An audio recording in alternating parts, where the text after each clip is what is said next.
Kita ke sorotan lainnya, Saudara, kiprah diaspora Indonesia di industri film Hollywood terus berkibar.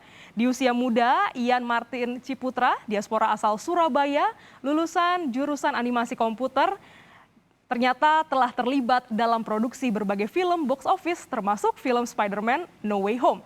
Seperti apa kisahnya? Berikut liputan dari VOA. Dengan pertempuran di antar gedung yang keren pertempuran Peter Parker dengan Green Goblin, Doc Ock dan sebagainya benar-benar memanjakan mata kita. Spider-Man No Way Home, film terlaris di era pandemi, memang menyajikan banyak adegan dahsyat yang semakin hidup dengan sentuhan seniman grafik komputer atau CG artist. Waktu itu aku dikasih sequence dan itu kita ngerjain reveal pertama kali ya.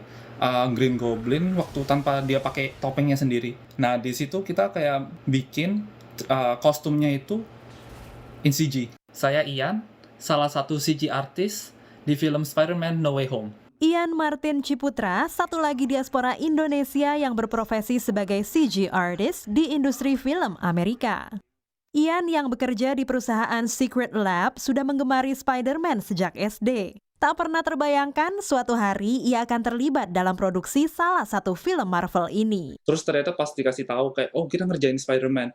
Wah itu langsung kaget sih, to be honest. Excited, takut, dan juga ya happy, beneran happy. Kayak, wow kita ngerjain Spider-Man. Kayak, Ian dan timnya mulai mengerjakan proyek ini bulan September, hanya 3 bulan sebelum filmnya dirilis pada Desember 2021. Pokoknya asalkan kelihatan real dan kelihatan kayak meyakinkan kalau itu nggak kelihatan kayak komputer, kerjaan komputer gitu. Making sure biar kelihatan kayak not only sama konsepnya sama dari film originalnya, tapi kita juga enhance, kelihatan lebih detailnya lagi gitu. Menurut anak muda asal Surabaya lulusan Ringling College of Art and Design, jurusan animasi komputer di Sarasota, Florida, mengerjakan proyek ini tidaklah mudah. Ia dituntut bekerja 7 hari seminggu, 12 jam sehari, mengejar tenggat waktu. Kita ngerjain beberapa sequence ya, tapi total mungkin kayak 2-3 menitan kali ya. Tapi respon penonton saat menyaksikan adegan yang dikerjakannya membuat Ian merasa puas dan bangga. Jadi pas waktu mereka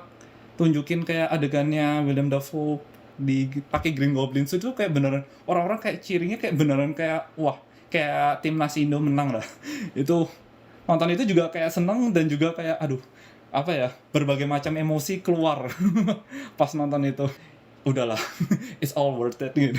Kemampuan Ian sebagai CG artist juga diakui Rini Sugianto, animator senior Indonesia di California yang banyak terlibat dalam produksi film-film laris Hollywood. But as an artist, I think it's great untuk dengan experience yang begitu, mulai dari lulus dari sekolah, terus kerja, dan dalam jangka waktu yang lumayan pendek udah mulai kerja di high profile projects. I think it's good. It's a testament sebagai dari hasil kerjanya dia gitu. Kedepannya, Ian merasa masih harus terus belajar dan mencari pengalaman untuk terus berkiprah sebagai CG artist. Namun, dengan semakin banyak film, baik layar lebar maupun streaming yang memakai teknologi computer graphics, ia melihat prospek pekerjaan di bidang ini semakin menjanjikan. Dari Washington DC, Rafki Hidayat, Dania Iman, Nia Iman Santoso, VOA.